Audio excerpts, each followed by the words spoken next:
The immense peninsula of India sits on a separate tectonic plate from the rest of Asia, together with its neighbours, Pakistan and Bangladesh. It also shares borders with China, Nepal, Bhutan and Myanmar, Burma. Throughout history, outsiders have identified this vast country as a place set apart. The Greek historian Herodotus in the 5th century BCE first dubbed it India, having heard of the land across the Indus or Sindhu River from Persian travellers. The Persians called it Hindustan, land of the people of the Sindhu River. Mughal conquerors called the indigenous peoples Hindus. Hindustan came into popular usage during the British Raj, and it's experiencing a resurgence today with the rise of Hindu fundamentalism. Within its borders, the linguistic, ethnic, political, religious and topographical differences are mind-boggling. Nagaland, in the northeast, boasts mahogany and rattan forests and a Christian history. Off India's shores lie the sparsely inhabited coral atolls of the predominantly Muslim Lakshadweep and the distinct peoples who live on the volcanic chain of the Andaman and Nicobar Islands. In between you'll find climate and geographic extremes inhabited by thousands of peoples and linguistic groups with rich and varied traditions. Despite this great diversity, Indians identify themselves as a single people, as Bharat.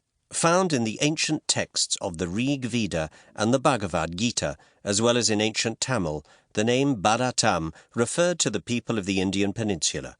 Bound together by their history, a complex but common social structure, and shared cultural values, the people of the peninsula have developed a separate and strong identity. At independence, Bharat was adopted as the official name of the new nation. Geography and climate.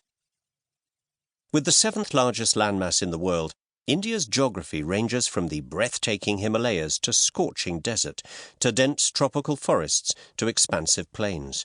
Around 4,400 miles of coast provide beautiful beaches, rocky cliffs and marshlands. The Ganges River cuts through the dry northern plains to merge forces with Central and South Asia's major river, the Yamuna, before pouring out into the Bay of Bengal.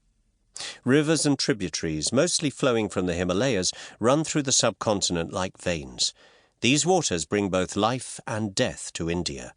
The Yamuna, a valuable waterway depositing enormous amounts of fertile soil, has also become a frequent source of flooding.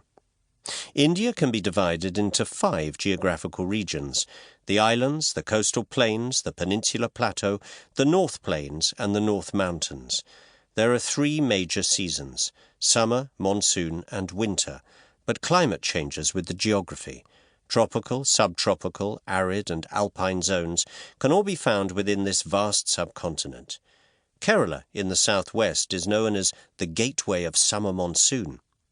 But even Kerala's 111 inches of average annual rainfall can't compare with the northeast state of Meghalaya, which boasts the top 2 wettest places in the world, with annual rainfalls of 464 to 467 inches.